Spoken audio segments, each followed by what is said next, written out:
오늘 제가 나누려고 하는 것은 제목이 나와 있는데 죄는 무엇인가요? 죄는 무엇인가? 말 그대로 죄에 대해서 오늘 다루면서 이 죄에 대한 정립을 우리가 다시 하고 다시금 우리가 이 기초적인 것부터 다시 새롭게 쌓아서 나아가기를 원하는 것입니다. 생각보다 여러분 어제 이제 말씀을 들은 두 분밖에 안 계시더라고요. 어제 못 들으셨잖아요, 그렇죠? 네, 그래서 어차피 두 분밖에 안 계시기 때문에 다른 분들에게는 다시 한번 명확해지는 시간이 될 거예요. 그래서 생각보다 오늘 기대했던 것보다 어쩌면 더 좋을 수도 있기 때문에 같이 한번 나누도록 하겠습니다. 오늘 창세기 3장 1절부터 6절 말씀으로 죄는 무엇인가 라는 제목으로 말씀을 전하겠습니다. 여러분들에게 누군가가 찾아와서 죄가 무엇이냐고 물어보면 여러분 뭐라고 대답을 할 수 있을 것 같으세요? 여러분 나름 다 이 죄에 대한 어떤 그 정의를 하고 계시겠죠? 아마 오늘 제가 띄워드릴 이 죄의 정의에 여러분들이 생각하는 정답이 분명히 있을 거예요. 그런데 정립이 잘 안 돼서 막 여러 가지들을 나열하거나 그냥 생각나는 것을 나열하게 될 것인데, 오늘 제가 여러분들에게 죄를 정확하게 정립을 해드릴 것이고 또 우리 바실레아 교회가 알아야 하는 죄에 대해서도 정립을 할 거예요. 그리고 그것을 정립해서 지금 우리 안에 있는 근원적인 죄의 속성들이 무엇인지를 정립해 드릴 거예요. 그래서 우리가 함께 통일되자는 것이죠. 여하튼 죄에 대해서 묻는다면 우리가 사실 뭔가는 알고는 있는데 정확히는 알지를 못해요. 그래서 우리가 이 죄에 대해 나눌 것인데, 제가 죄의 본질에 대해서도 나눠드릴 것이고 죄의 행위에 대해서, 즉 그 핵심적인 행위, 죄라는 정확한 행위에 대해서 말씀드릴 것이고, 셋째, 죄가 일어나는 유혹에 대해서도 말씀을 드릴 거예요.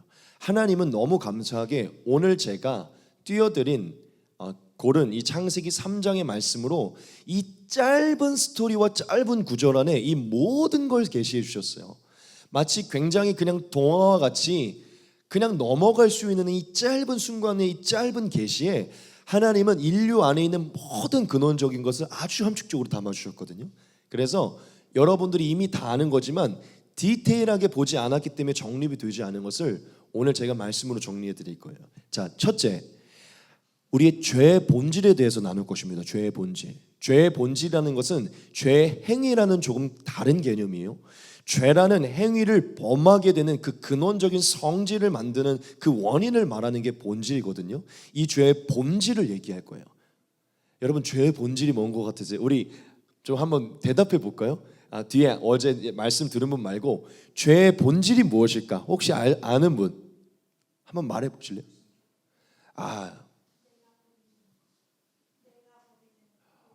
예, 이게 조금 더 가까워요. 이건 좀 이따 나올 거고, 이게 가깝습니다. 뭐냐면 한마디로 얘기하면 바로 이거예요. 같이 한번 읽어봅시다. 시작. 하나님처럼 되고자 하는 것. 아멘. 비슷한 겁니다.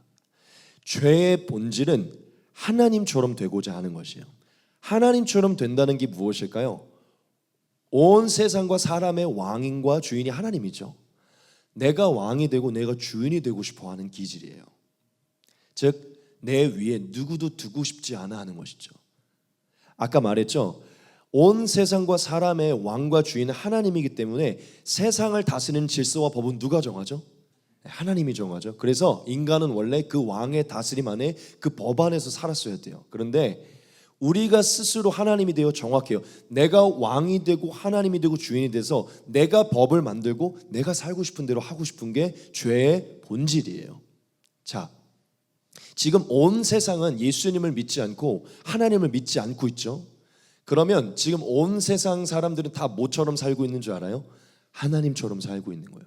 본인이 하나님인 줄 알아요. 왜냐? 온 세상에 누구도 사람이 왕인 줄, 내가 왕이고 내가 주인이라 내가 하고 싶은 대로 사는 거예요. 그게 하나님처럼 되고자 하는 거예요. 제가 지어낸 것 같죠? 아니요. 하나님이 성경에 이 모든 것을 계시해 놓으셨어요. 우리 같이 이 말씀을 보면 하나님이 뭘 계시했는지 봅시다. 같이 보겠습니다. 같이 한번 읽어봅시다. 시작. 너희가 그것을 먹는 날에는 너희 눈이 밝아져 하나님과 같이 되어 선악을 알 줄 하나님이 아심이니라. 아멘. 이때는 아직 죄를 범하기 전이에요. 죄의 행위를 하기 전이에요. 죄의 행위를 하기 전에, 인간 안에 죄가 들어오기 전에 인간이 죄라는 어떤 것을 하기 이전에 사탄이 사람에게 찾아와서 죄를 지을 수 있도록 그 죄의 본성을 자극해요. 그게 뭔지 알아요? 하나님처럼 될 수 있다는 거예요. 하나님이 계신데 그 하나님 안에서 살아야 되는데 너희가 하나님과 동등하게 하나님처럼 살 수 있어. 너희가 하나님이 되면 스스로 선악을 판단하고 하나님이 선과 악을 정해주는 것이 아니라 너희가 스스로 선과 악을 스스로 정해서 너희 멋대로 할 수 있어. 예를 들어 생각해 봅시다. 하나님은 간음을 하지 말라고 하셨고 살인을 하지 말라고 그랬어요. 그렇죠? 그런데 우리가 뭐가 선하고 뭐가 악한지 정해서 내가 하고 싶은 대로, 예를 들어 하나님은 한 대상과 결혼을 해서 한 대상과 아름다운 삶을 꾸리라고 했는데 막 우리가 다른 사람들과 예를 들어 계속해서 막 불륜을 저지른다고 생각해 봅시다. 하나님이 그것이 선이 아니고 그건 악이라고 정해주는데 내가 하나님이 되면 뭐죠? 내가 여자를 3명 만나든 4명 만나든 내가 옳으면 선인 것이죠. 사탄이 꼬든 것이 무엇이냐면 뭐하러 하나님 다스림 안에서 하나님이 정해주는 선과 악을 지키면서 살아. 너희가 하나님처럼 되어서 스스로 법을 만들고 스스로 뭐가 옳고 그른지를 정해서 너희 멋대로 살아. 그렇게 되면 훨씬 더 편할 거야. 사탄이 인간이 죄를 범하도록 가장 먼저 그 죄의 본질을 건드렸는데요, 스스로 독자적으로 하나님처럼 스스로 왕이 되어 살고자 만드는 것이에요. 여러분, 우리가 죄를 범하는데 죄 행위는 사실 벌써 답은 나왔어요. 죄 행위를 범하게 되는 그 근원적인 이유가 뭔지 압니까? 이따가 이제 나오겠지만 그 죄 행위를 범하게 되는 것은요, 결국 하나님이 왕이고 주인이고 하나님 계신 거 아는데 그 순간만큼은 내가 그냥 옳고 그른 대로 하고 싶은 거예요. 그 순간만큼은 내가 하나님이 되고 싶은 거예요. 다스림 안을 잊고 싶지 않은 것이죠. 이게 그 죄라는 행위와 그 죄의 선택을 하게 되는 근본적인 원인이에요. 성경이 너무 오묘하게 말하고 있어요. 하나님이 이걸 모세를 통해 기록하게 하셨어요. 사탄이 어떻게 처음에 꼬드겼는지, 인간 안에 있는 가장 죄의 본성이 무엇인지. 여러분, 인간은 하나님의 다스림 안에 있는 것보다 스스로 법을 만들고 왕처럼 살기를 원해요. 그래서 스스로 죄를 범하는 거예요. 자, 죄의 본질이 이것인데 그러면 죄의 행위는 무엇일까요? 이 본질 때문에 죄를 행하는 이 죄가 무엇일까요? 성경은 정확하게 이 죄를 이렇게 얘기하는데 이미 신영재님이 말했습니다. 같이 한번 읽어보겠습니다. 시작. 불순종. 가로도 한번 읽어볼까요? 시작. 하나님의 말씀을 어기는 것. 여러분, 성경은 죄를 굉장히 엄청 신학적으로 하면서 엄청난 것을 얘기하지 않아요. 정확하게 죄는 이것이라고 얘기하는데 하나님의 말씀을 어기는 것이에요. 하나님이 정해주신 질서와 법을 어기는 것이에요. 하나님의 거룩하고 선하고 의로운 그 하나님의 법을 거스르는 것을 죄라고 얘기를 해요. 여러분, 많은 곳에서 죄를 많은 것으로 얘기를 하는데 여러분, 중심은 불순종입니다. 여러분들이 이미 알고 있는 것이에요. 하나님처럼 되고자 하나님이 분명히 법을 만들어 놨는데 그것을 어기고 싶은 것이죠. 그 순간만큼 하고 싶은 대로 하는 거예요. 이게 죄의 행위입니다. 자, 세 번째, 죄의 본질과는 조금 다른 개념으로 죄의 유혹이 있어요. 아주 근원적인 본질과 다른 개념으로 우리에게 죄를 범하도록 우리를 유혹하는 게 있어요. 죄의 유혹이 있어요. 죄의 유혹이 뭘까요? 같이 한번 이것도 읽겠습니다. 일단 우리가 말씀을 봐야죠. 맞죠? 죄가 불순종이라는 것이 말씀에 분명하게 나와 있어요. 말씀에 보면 이르시되 누가 너의 버섯음을 내게 알렸느냐, 내가 내게 먹지 말라 명한 그 나무 열매를 네가 먹었느냐. 17절에도 보면 아담에게 이르시되 네가 네 아내의 말을 듣고 내가 내게 먹지 말라 한 나무의 열매를 먹었은즉 땅은 너로 말미암아 저주를 받고 너는 내 평생에 수고하여 그 소산을 먹으리라. 아멘. 하나님은 이들에게 징계를 하실 때 2번이나 언급하셨어요. 무엇이냐? 내가 내게 명한 것을 어겼노라. 둘째, 내가 내게 먹지 말라 한 것을 어겼노라. 하나님이 저주라는 단어를 사용하셨죠. 인간은 죄로 인해 저주를 받았어요. 너가 죄를 범해서 저주를 얻게 되었다. 그때 하나님이 이 죄를 뭐라고 표현하셨죠? 내 말을 어겨서 너희는 저주를 받았다.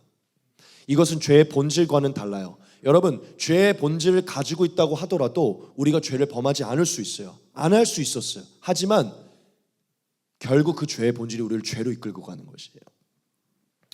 여러분, 죄는 무엇이냐? 하나님의 거룩하고 선하고 의로운 하나님의 뜻을 거스르는 것입니다. 하나님이 감사하게, 만약 우리가 하나님을 그냥 단순히 영으로만 알고 있었다면, 하나님이 보이지도 않고 들리지도 않으니 뭐 하나님의 뜻이 무엇인지 우리가 어떻게 할 수 있지만 하나님 핑계치 못하도록 성경을 기록해 주셨어요. 인류가 볼 수 있도록. 이곳에 기록된 하나님의 말씀을 거스르는 게 죄라는 것이죠. 자, 세 번째, 죄의 유혹이 있습니다. 우리에게 죄를 일으키는 또한 유혹이 있는데 같이 한번 읽겠습니다. 시작. 정욕과 교만. 밑에도 같이 읽겠습니다. 시작. 육신의 정욕과 안목의 정욕과 이생의 자랑. 여러분, 창세기 6장에 보면 이들이 죄의 본질, 사탄이 죄를 일으키게 하는 죄의 본질을 넣고 아직 그때까지는 괜찮았는데요, 그들이 그 본질과 함께 유혹을 받게 되는 부분이 있습니다. 같이 한번 보겠습니다.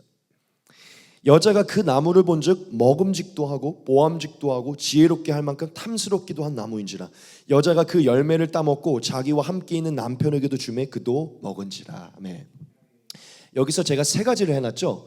먹음직도 하고 보암직도 하고 지혜롭게 할 만큼 탐스럽기도 한 나무인지라. 인간이 죄를 범할 때 그 죄에 유혹이 있어요. 세 가지가 있거든요. 첫째, 보암직한 것이고, 먹음직한 것이고 보암직한 것이고 지혜롭게 할 만큼 탐스럽기도 한 것이에요.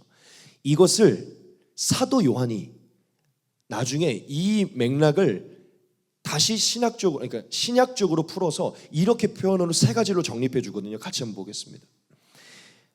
이 세상이나 세상에 있는 것들을 사랑하지 말라. 누구든지 세상을 사랑하면 아버지의 사랑이 그 안에 있지 아니하니 이는 세상에 있는 모든 것이 육신의 정욕과 안목의 정욕과 이생의 자랑이니 다 아버지께로부터 온 것이 아니요 세상으로부터 온 것이라. 이 세상도 그 정욕도 지나가되 오직 하나님의 뜻을 행하는 자는 영원히 거하느니라. 아멘. 사도 요한이 지금 제가 조금 전 띄웠던 창세기의 말씀을 그대로 갖다가 준 거예요. 자, 보암직도 하고 먹음직도 하고 보암직도 하고 지혜롭게 할 만큼 탐스럽기도 한 것은요, 육신의 정욕과 안목의 정욕과 이생의 자랑을 얘기해요. 무엇이냐? 우리 인간이 왜 하나님의 말씀을 거스르는 줄 알아요? 육신의 기본적인 정욕과 소욕 때문이라는 거예요. 먹고 싶다, 보고 싶다, 만지고 싶다, 하고 싶다. 여러 가지 육신 안에 일어나는 정욕들이 하나님이 하지 말라고 한 것을 끝까지 참아야 되는데 참지 못하게 한다고요. 근데 그때 그 유혹과 함께 죄의 본질이 탁 건드려져서 이때는 내가 스스로 하나님이 될 것이야. 하나님의 다스림 안에 이때는 있고 싶지 않아. 하나님 계신 거 알겠는데 이때는 그냥 안 볼래 하고 저지르는 것이죠. 여러분, 죄의 유혹이 있어요. 성경은 너무 오묘해요. 하나님 정확하게 기록해냈어요. 인간이 처음에 그 범죄를 했을 때 세 가지의 유혹을 받았다는 거예요. 첫 번째, 먹음직, 육신의 아주 기본적인 소욕. 둘째, 보암직, 안목의 정욕. 여러분, 얼마 전에 예전에 한번 신영재가 본인의 그 프로필에 했던 적이 있었는데 저도 굉장히 좋아하는 말인데, 예수님이 이렇게 표현한 적이 있어요. 사람의 눈은 온몸의 등불이다. 눈이 어두우면 온몸이 어둡다. 여러분, 모든 범죄는 다 눈을 통해서부터 시작되거든요. 그게 무엇이냐면 눈을 통해 그 어떤 유혹이 들어오기부터 시작되는 거예요. 저는 제가 아직도 늘 이 얘기 많이 하지만 어려서 야동을 처음 보게 된 순간 아직도 잊지 못해요. 정말 잊지 못해요. 너무 충격적이었거든요. 근데 너무 신기한 게 뭔지 알아요? 그걸 보고 난 순간부터 이상하게 끌리기 시작하는 거예요. 보았을 때. 여러분, 본다는 것은 정말 무서운 것입니다. 보는 건 정말 중요해요. 여러분, 하나님이 그냥 육신의 정욕 하나만 기록해놨을 수도 있잖아요. 그런데 보암직하였다, 즉 안목의 정욕이 있었다고 분명하게 기억한 것은 우리의 눈을 어디다 두는지가 중요하다는 것이죠. 여러분, 계속 그거에 가 있고 그것을 보잖아요. 반드시 그 일을 하게 됩니다. 보지 말아야 돼요. 그곳에 있지 말아야 되고 보질 말아야 돼요. 여러분, 계속 우리가 하나님의 뜻을 따라 사는 하나님의 말씀에 눈을 두지 않고 계속 핸드폰 보고 계속 그런 아름다운 여자들이나 아름다운 남자들이 계속 이런 거 보잖아요. 우리의 육신의 안목의 종류과 육신의 종류가 계속 거기로 쏠려서 그 순간 올바른 판단을 내리지 못하고 하나님이 되어서 하나님의 말씀을 거스르는 죄를 범하고자 해요. 여러분, 이생의 자랑, 지혜롭게 할 만큼 탐스럽기도 하다는 것은 무엇이냐면 이 세상에서 내가 높아져서 남들보다 더 지혜롭고 더 높아져서 그 한마디로 교만해져서 남들보다 높아지고자 하는 것을 얘기해요. 여러분, 이 이생의 자랑이라는 게 굉장히 어떤 의미인지 좀 잘 모르겠잖아요. 그런데 말 그대로 이 세상에서 남들보다 높아져서 자랑하고 싶어하는 그러한 교만한 마음을 얘기합니다. 인간이 하나님의 뜻을 거스르려고 하는 것은 정욕과 교만함 때문이에요. 이 세상에서 하나님은 계속 우리를 낮아지라고 얘기하고 더 선하여지라고 얘기하는데 남들보다 더 높아지고 싶은 것이죠. 무시당하고 싶지 않아요. 그래서 이 세상에서 자랑하고 싶을 만큼 높아지고 싶은 게 이생의 자랑이에요. 여러분, 지금 온 세계와 이곳에 앉아있는 우리 모두가 뭐에 노출되어 있냐면 이 세 가지에 노출되어 있는 거예요. 죄는 굉장히 단순합니다. 성경은 창세기 이 한 장으로 죄를 그냥 정의해 놨어요. 자, 온 성경의 모든 역사를 봅시다. 왜 죄를 범하는 줄 알아요? 다 이 세 가지 때문이에요. 하나님을 인식하지 못해서 다 자기가 왕이 되어서, 솔로몬 봅시다. 하나님이 분명히 처첩을 많이 두지 말라 그랬는데 자기가 왕이 되니까 1000명이나 첩을 두는 거예요. 육신의 정욕을 참지 못하니 막 모든 여자를 만나는 것이죠. 먹고 싶은 대로 먹는 것이죠. 누구보다 높아지려고 하는 것이. 그러면서 하나님의 뜻을 거스르고 바알과 아세라상을 세우고 다른 이방 여인들과 잠자리를 갖고 이방 신전을 세우는 것이죠. 역사를 보십시오. 다 이 세 가지 때문에 죄를 범하게 되는 것이죠. 즉 그 안엔 죄가 껴있지만, 여러분, 이게 바로 죄의 정의이며 죄의 정립이에요. 지금 우리 안에 순간순간 하나님처럼 되고자, 내가 스스로 선악을 판단하고 내가 스스로 판단자가 돼서 법을 세우고 살고자 하면요, 우리가 하나님이 되는 것이에요. 온 세상을 지금 그렇게 살고 있는 것입니다. 여러분, 이렇게 죄를 범하게 되면 우리 안에 찾아오게 되는 모습이 있거든요.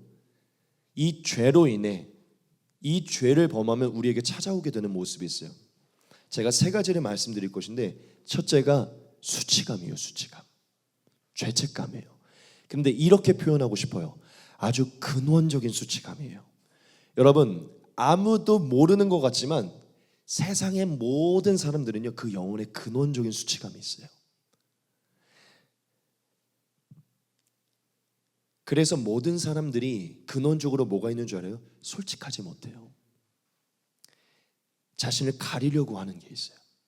이게 근원적으로 인간 안에 있는 것입니다. 부끄러움, 수치감, 한마디로 말하면 죄책감인데요, 죄책감이라는 단어보다는 수치감이 더 어울립니다. 부끄러움과 수치감이 있어서 가리려고 해요. 그것을 하나님이 분명히 기록해 놓으셨죠. 이에 그들의 눈이 밝아져 자기들이 벗은 줄 알고 무화과 나무 잎을 엮어 치마로 삼았더라. 아주 상징적인 거예요. 벗은 줄 알고 부끄러워진 것이죠. 수치가 들어왔어요. 우리의 영혼에는 우리 안에 있는 이 죄성으로 인해서 다 되게 담대해 보이죠? 아니에요. 다 눈치 보고 있고 다 가리려고 해요. 하나님 너무 상징적으로 기록해놨어요. 우리는 다 사실 외식하고 가식하고 다 이렇게 가리고 있어요. 모든 사람들은 그 양심이 다 부패해서 가리고 살고 있어요. 자, 우리 안에 죄를 범하면 한 가지의 모습이 오거든요. 수치감이에요. 솔직해지지 못합니다. 눈치를 보게 돼요. 가리고 싶어져요. 둘째입니다. 하나님을 올바로 똑바르게 인식할 수 없어요. 하나님을 왜곡되게 인식하게 됩니다. 뭐가 들어오면? 죄가 들어오면. 마치 이런 것 같아요. 제가 여기 지금 준철 형제를 너무 좋은 시력으로 선명하게 보고 있지만, 지금 제가 여기에 창문을 하나 이렇게 두고서 준철 형제를 보면 창문이 올바르면 정확하게 보잖아요. 근데 창문을 딱 깨면, 자동차 유리 같은 거로 딱 깨면 막 거미줄같이 이렇게 되죠. 내가 준철 형제를 선명하게 보고 싶은데 죄가 딱 끼니까요, 뭔가 되게 피부도 검해 보이고 무섭게 보이는 거예요. 원래 그런 사람이 아닌데, 죄가 들어오면 하나님이라는 분이 되게 왜곡되게 보여요. 하나님은 사랑이고 은혜이고 긍휼이고 축복하기 원하시는 분인데, 혼낼 것 같고 징계할 것 같고 우리를 막 내쫓을 것 같은 그런 하나님으로 본다는 것이죠. 그래서 뭐가 생길까요? 하나님께 나아가고 싶은 친밀함이 뚝 사라져요. 두려움이 생겨요. 죄가 들어오면 수치심과 함께 하나님을 올바로 인식하지 못해서 하나님을 두려운 대상으로만 여기게 되고 하나님을 올바로 보지 못해서 하나님과의 친밀함이 그 순간 사라지게 돼요. 갑자기 무서워지는 거예요. 하나님과 굉장히 친밀했는데 그게 한순간에 단절이 돼요. 말씀을 보기 위해서 하나님이 다 계시해 준 거예요. 같이 봅시다. 그들이 그날 바람이 불 때 동산에 거니시는 여호와 하나님의 소리를 듣고 아담과 그의 아내가 여호와 하나님의 낯을 피하여 동산 나무 사이에 숨은지라. 여호와 하나님이 아담을 부르시며 그에게 이르시되 네가 어디 있느냐. 이르되 내가 동산에서 하나님의 소리를 듣고 내가 벗었으므로 두려워하여 숨었나이다. 아멘. 하나님의 낯을 얼마나 즐거워했어요. 아담이 하나님과 막 동산을 거두며 하나님이 지어준 것을 바라보며 이름을 지으며 상징적인 것이죠. 하나님과 즐거운 친밀함이 있었어요. 그런데 이제는 하나님의 낯을 보기만 해도 숨고 싶은 거예요. 무엇이죠? 갑자기 하나님이 무서운 분으로 이해되기 시작하는 거예요. 그런데 여러분, 아담이 바뀐 겁니까? 하나님이 바뀐 겁니까? 아담이 바뀐 거예요. 아담의 눈이 바뀐 거예요. 제가 오늘 사실 이거를 말씀을 준비하면서 살짝 정말 마음이 울컥했는데 하나님은 언제나 사랑이었고 언제나 용서할 마음이 있었는데 아담이 스스로 하나님을 갑자기 왜곡하고 두려워하며 숨은 것이에요. 여러분, 두 번째로 들어오는 것은 하나님을 왜곡하게 인식해서 하나님이 두려운 존재가 돼서 하나님을 피해 숨고 싶은 거예요. 죄를 범하면 아무것도 안 하고 방에 들어가서 숨고 싶어요. 근데 여러분들에게 제가 하나만 물어볼게요. 만약 여기서 아담이 숨지 않고 하나님을 왜곡되게 인식하지 않고 나와서 하나님은 여전히 나를 사랑하시고 나를 은혜를 베푸시고 나를 용서하는 분이시니 내가 나가서 회개하리라 여전히 받아주라 했으면 하나님이 어떻게 했을까요? 저는 장담합니다. 하나님은 용서해 주셨을 거예요. 하나님은 그 죄에 대해 이 저주에 대해서는 저도 잘 모르겠어요. 하지만 이거에 대해 용서해 주셨을 거라는 것이죠. 지금 제가 여러분에게 뭘 말하는 줄 알아요? 우리 사람이 죄를 범하는 순간 하나님은 용서하는 하나님이라는 인식이 갑자기 훅 사라져요. 친밀함이 사라져요. 아니야, 하나님은 여전하시지 해서 그냥 나아가면 되거든요. 하나님은 사실 여기서 멘트를 보세요. 하나님이 되게 여전히 젠틀하세요. 화가 나 있지 않으세요. 기다리고 있어요. 인정하기를. 근데 나오질 않아요. 숨는 것이죠. 왜냐? 친밀함이 사라지고 두려워진 것이죠. 여러분, 아까 말한 그 죄의 세 가지가 우리 안에 들어오면 하나님을 피해, 즉 하나님을 왜곡되게 보아서 하나님이 두려운 존재가 되어 계속 하나님께 나아가고 싶지 않아져요. 너무 상징적이죠. 숨었다는 거예요. 그 낯을 보고 숨었다는 것이죠. 예배당에 와도 그래서 제가 아까 말했죠. 하나님과의 친밀함을 가지고 기대를 가지고 나아가야 되는데 여전히 오늘은 하나님이 나를 받아주시려나? 오늘은 내 예배를 받아주시려나? 하나님에 대해 왜곡된 인식. 세 번째, 죄가 들어오면 이런 모습이 들어와요. 무엇인지 아십니까? 우리 안에 정죄가 가득하게 돼요. 정죄. 누군가를 계속 정죄하게 된다는 것이죠. 회개하지 않는 마음이 가득하게 돼요. 우리가 이 말씀 같이 보겠습니다. 이르시되 누가 너의 버섯음을 내게 알렸느냐? 내가 내게 먹지 말라 명한 그 나무 열매를 네가 먹었느냐? 아담이 이르되 하나님이 주셔서 나와 함께 있게 하신 여자 그가 그 나무 열매를 내게 주므로 내가 먹었나이다. 여호와 하나님이 여자에게 이르시되 네가 어찌하여 이렇게 하였느냐? 여자가 이르되 뱀이 나를 꿰므로 내가 먹었나이다. 네. 여러분, 우리 안에 죄가 들어오면 딱 한 가지가 생깁니다. 정죄예요. 정죄. 절대 자기에게 화살을 돌리지 않고 회개하려는 마음을 갖지 않아요. 아담은 하와에게 화살을 돌렸고 하와는 뱀에게 화살을 돌렸어요. 우리 안에 죄가 들어오는 순간 정죄가 가득하게 됩니다. 자신을 인정하지 않고 회개하지 않아요. 여러분, 지금 우리가 다 남 탓을 하고 있죠. 이게 뭐 때문에 그런 줄 알아요? 우리 안에 들어온 죄 때문이에요.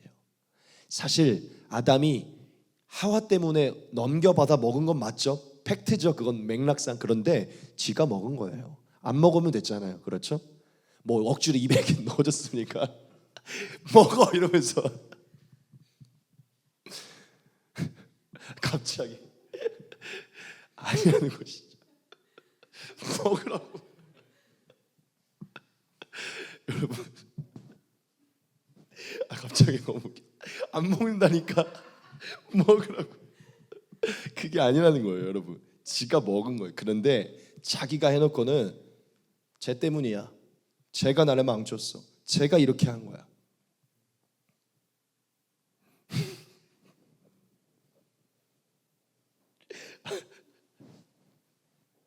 주님, 너무 웃기네. 여러분, 정죄가 들어온다고요. 회개하지 않아요. 이렇게 표현하고 싶어요. 하나님이 처음 주셨던 그 부드럽고 아름다운 마음이 다 사라진 거예요. 여러분, 우리가 마음이 되게 부드러울 때는요, 누가 막 나를 괴롭혀도 막 그냥 너그럽게 괜찮아 이래요. 마음이 아주 강팍해지잖아요. 아주 작은 것만 해도 계속 이렇게 돼요. 그렇죠? 죄는 우리의 마음을 딱딱하게 아주 마치 고슴도치처럼 조금만 건드려도 왜 그래 이렇게 되는 것이죠. 하지만 마음이 하나님 안에서 부드러워졌을 때는요, 너그러워지는 거예요. 오히려 이렇게 됐을 거예요. 하와가 준 게 분명하지만 아니요, 제가 먹었어요. 이렇게 되겠죠. 여러분, 죄로 인해서 우리 인간 안에 이러한 세 가지의 모습이 들어왔어요. 지금 죄의 세 가지를 정의했죠. 죄로 인한 얻게 된 것을 정의했죠. 죄의 결과입니다. 세 번째, 죄로 인해 우리가 얻게 된 결과가 있어요. 무엇이죠? 여러분들이 다 아는 것입니다. 하나님과의 단절이에요. 하나님과의 분리. 성경은 우리가 죄를 범하고 더 이상 회개하지 않았기 때문에 하나님과의 단절, 분리가 됐다고 얘기해요. 성경은 그것을 이렇게 얘기합니다. 보겠습니다. 여호와 하나님이 이르시되 보라, 이 사람이 선악을 아는 일에 우리 중 하나같이 되었으니 그가 그의 손을 들어 생명나무의 열매도 따먹고 영생할까 하노라 하시고, 여호와 하나님이 에덴 동산에서 그를 내보내어 그의 근원이 된 땅을 갈게 하시니라.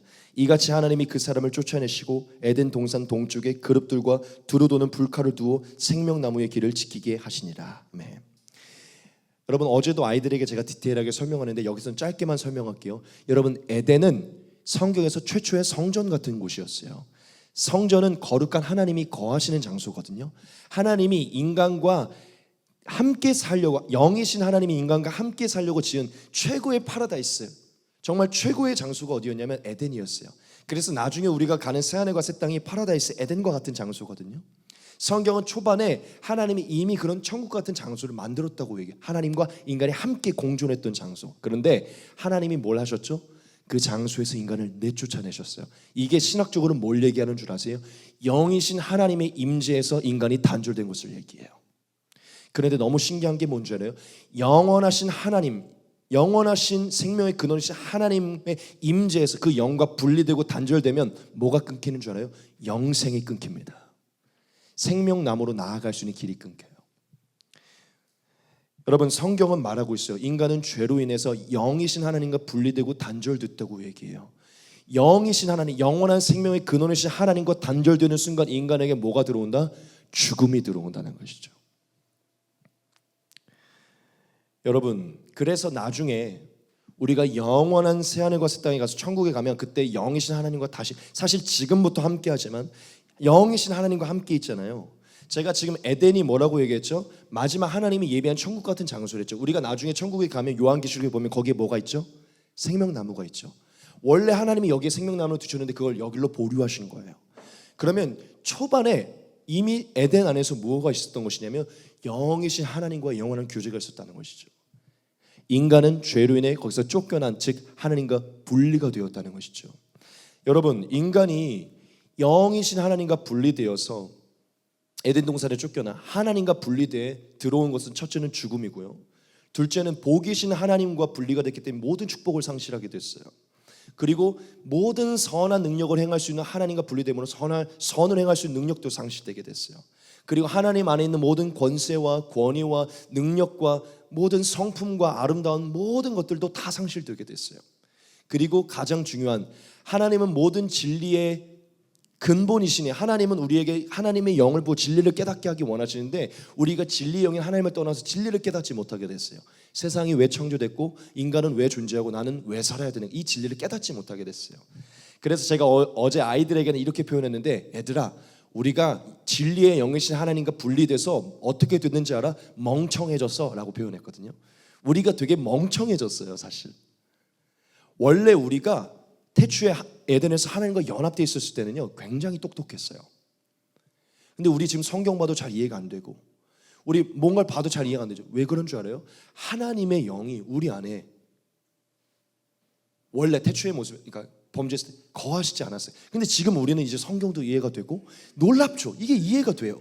왜 그런 줄 알아요? 진리의 영이 우리 안에 계시기 때문이에요. 여러분, 지금 제가 여러분들에게 죄가 무엇인지 말씀드리고 죄로 인해 들어온 것이 무엇인지 말씀드리고 죄의 결과를 말씀드리고 그 죄의 결과로 말미암아 또한 파생된 5가지를 말씀드렸어요. 이게 지금 온 인류에게 또한 우리가 구원받기 전에 있었던 모습인 것이에요. 어쩌면 지금도 우리 안에 도사리고 있는 그런 모습들이죠. 여러분, 이 모든 죄를 대속하기 위해 오신 분이 바로 예수님이에요. 하나님의 영과 우리는 연합되어 있었는데 우리가 죄로 인해 하나님처럼 되고자 정욕과 교만에 놓여 하나님의 말씀에 불순종해 심판에 놓여 영생에서 끊어졌던 이 죄의 대가를 위해 예수님이 오신 거예요. 그래서 예수님이 그 모든 심판을 다 받으시고 우리가 예수님을 믿기만 하면 무엇을 해주셨죠?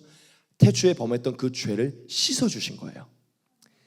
여러분, 우리 안에 죄를 씻어주시고 하나님이 뭘 하셨죠? 이제 다시 우리 안에 하나님의 영을 부으셨죠. 이게 무슨 개념이죠? 태초에 에덴 안에서 하나님의 영과 하나였던 하나님, 그 하나님의 모습 그대로, 사람의 모습 그대로 다시 우리를 회복해 주신 것이죠. 이제는 에덴이라는 성전이나 더 완벽한 성전이 우리의 성전에 성령을 부어주신 것이죠. 그러니까 우리는 기억해야 돼요. 예수님도 참 중요하지만 예수님이 죄사함을 하시고 난 이후에 우리에게 원하시는 하나님과의 다시금 연합, 성령의 연합을 중요하게 여겨야 돼요. 믿으십니까? 여러분, 성경 이렇게까지 어제 아이들에게도 이렇게까지 얘기했는데 우리의 신앙의 예수님과 십자가의 복음은 중심이고 늘 중요한데 지금은 성령 시대여서 어쩌면 예수님보다 더 성령을 주중하게 여겨야 돼, 얘들아. 왜냐하면 여러분, 이렇게 한번 생각을 해보자고요. 예수님이 우리에게 죄를 씻어주시고는 성령을 부으시지 않아 봐요. 이 맥락이 맞습니까? 하나님이 우리 안에 거하시지 않는다면 우리가 죄사함이 왜 필요한 것이죠? 하나님의 영이 우리 안에 거하시지 않으면 어차피 영생은 없어요. 하나님과의 연합이 영생이거든요. 하나님의 성령이 오시지 않고 예수를 믿는 게 왜 중요하냐는 것이죠. 여러분, 하나님이 예수님을 보내서 죄사함을 허락한 것은 우리의 성전 안에 하나님이 거해야 되는데 거기에 죄가 있으면 들어올 수 없기 때문에 죄를 씻으신 거예요. 즉 예수님 다음 스텝인 성령을 위해 예수님이 오신 것이라는 것이죠. 그래서 예수님이 누누이 말하죠. 내 다음 스텝인 성령이 와야 된다. 와야 된다. 성령을 받아야 된다. 예수님도 성령을 굉장히 중요시. 왜냐? 예수님은 태초에 하나님과 연합됐던 그 모습 그대로 다시 회복시키려고, 이제는 에덴이라는 성전이 아니라 인간의 성전에 하나님이 그냥 들어오시려고 그렇게 역사하시기 위해 오신 분이기 때문이죠. 믿습니까? 자, 그러면 어떤 일들이 벌어질까요? 우리 안에 성령이 들어오면 우리 안에 묶였던 저주들이 풀어지기 시작하죠. 수치심이 사라지기 시작해요. 더 이상 우리 안에 하나님을 왜곡된 인식으로 보는 것들이 사라지기 시작해요. 그리고 정죄감보다는 스스로 이제 당연히 우리 안에 여전히 정죄감이 있지만 이젠 자신의 죄를 돌아보기 시작해요. 그리고 아까 말한 죽음도 사라지게 되고 영생을 얻게 되고 우리의 삶이 신기하게 축복이 넘쳐나게 돼요. 잘 돼요, 삶이. 셋째, 선을 행할 수 있는 능력이 생기게 돼요. 옛날보다 더 선해집니다. 하나님 안에 있는 모든 아름다운 능력들이 임하기 시작해요. 은사들이, 선물들이. 그리고 진리를 깨닫기 시작해요. 그리고 그 무엇보다 우리가 진짜 예수님 같은 모습으로 다시 살아갈 수 있는 은혜를 더하세요. 여러분, 제가 오늘 말씀을 준비하면 너무 아름다운 걸 하나 깨달았어요. 이제 그거를 전하고 이제 말씀 정리하고 마칠 것인데, 여러분, 예수님은 두 번째 아담으로 오셨잖아요. 첫 번째 아담이 실패한 것을 완성할 두 번째 아담으로 오셨잖아요. 자, 첫 번째 아담은 뭘 했죠? 하나님처럼 되고자 했죠. 그리고 정욕과 교만에 놓여서 뭘 했죠? 하나님의 말씀에 불순종했어요. 그런데 두 번째 아담으로 오신 예수님은 하나님이시면서도 뭘 하셨죠? 하나님 앞에 낮추셨어요. 하나님과 동등됨을 취할 것을 여기지 않으시고 하나님 앞에 낮추시고 하나님을 왕으로 고백하며 참 인간으로서의 하나님을 경외하는 삶을 사셨어요. 믿으세요? 일단 첫 번째 테스트 통과했어요. 하나님을 하나님 되시게 했죠. 죄의 유혹이 있었어요, 예수님께도. 근데 예수님 기도와 말씀으로 그 정욕과 그 교만을 깎아내시고 인내하시고 절제하시고 모든 정욕을 참아내셨어요. 그래서 결론적으로 예수님은 뭘 안 범하셨죠? 죄를 안 범하셨어요. 예수님은 모든 하나님의 말씀대로 성취하고 가셨죠. 말씀대로만 행하셨어요. 믿으십니까? 예수님은 가장 인간이 태초에 실패한 모습을 완성해 주셨다는 것이죠. 자, 그렇기 때문에 예수님 안에는 뭐가 없었는 줄 아세요? 놀랍습니다. 태초에 아담은 범죄하여서 가렸고 수치심이 있었죠. 하지만 예수님은 늘 하나님 앞에 담대하셨어요. 사람들 앞에서도 솔직하셨어요. 둘째, 예수님은 아담처럼 하나님을 온전히 보지 못하고 하나님을 온전히 알지 못하는 분이 아니라 하나님이 얼마나 사랑이고 얼마나 아름다운 분인지 우리에게 가르쳐주셔서 온전히 보시고. 마지막 셋째가 제일 중요합니다. 예수님은 아무도 정죄하지 않으셨어요. 제가 이 부분에서 너무 큰 은혜를 받았는데, 여러분, 우리 모든 인간은 자신의 죄를 자신에게 돌리지 않고 남에게 돌렸잖아요. 그런데 완벽한 아담으로 오신 예수님은 모든 인류의 죄를 자신에게 돌려서 자신이 모든 걸 짊어지고 주셨어요. 믿으십니까? 아담과 하와는 너야 너 때문에 자기가 범한 죄까지도 남에게 했는데, 예수님은 자기가 범하지 않은 모든 인류의 죄를 자기에게 돌리셨다는 것이죠. 할렐루야. 이게 하나님이 원래 지었던 우리의 모습이라는 것이에요. 그리고 자신은 죄가 없지만 자신이 죄인인 것처럼 자신의 이름으로 대가를 받으시고 한 사람에게도 정죄를 하지 않으셨어요. 제가 오늘 다시 생각을 해본 거예요. 예수님이 야, 이건 네 잘못이잖아. 야, 너희는 왜 이렇게밖에 못, 이렇게 말한 구절이 있나? 없는 거예요. 하나님은 우리에게 한 번도 정죄한 적이 없습니다. 오히려 그 죄를 자기에게 돌렸어요. 자기가 범하지 않은 죄까지 자기에게 돌렸다고요. 여러분, 이게 얼마나 아름다운 모습입니까? 이게 원래 죄를 범하기 전 우리의 모습이었다는 것이죠. 그래서 예수님은 영원한 생명 그 자체였고, 그분에게는 죽음도 없었고, 그분은 축복 그 자체였고, 하나님의 아름다움 그 자체였고, 하나님의 선함 그 자체였고, 하나님의 모든 진리를 통달하는 그 자체였어요. 할렐루야. 여러분, 우리에게 지금 도사리고 있는 죄는 하나님처럼 되고자 하는 것이고, 정욕과 교만에 의해서 하나님께 불순종하고자 하는 것이에요. 그런데 여러분, 예수님은 완벽하게 보여주셨어요. 그것이 아니라 예수님처럼 사는 것이, 하나님을 경외하고 하나님을 온전히 보아서 하나님 말씀대로 순종하며 사는 게 가장 온전한 길이라고 말씀해 주셨어요. 여러분, 혹시 지금 여러분들 여전히 뭔가 모를 수치감이 있습니까? 여전히 하나님이 계속 두렵고 숨고 싶은, 더 나아가고 싶지 않은 그런 마음들이 있습니까? 그리고 뭐만 오면 마음이 부드럽지 않고 계속 남 탓을 하게 되는 것들이 있습니까? 한번 돌아보셔야 돼요. 어쩌면 여전히 우리가 구원은 받았지만 이 죄의 근본들이 우리를 건드리고 있어서 우리가 여전히 하나님 앞에 마음이 부드러워지지 않고 회개하지 않아서 그럴 수도 있어요.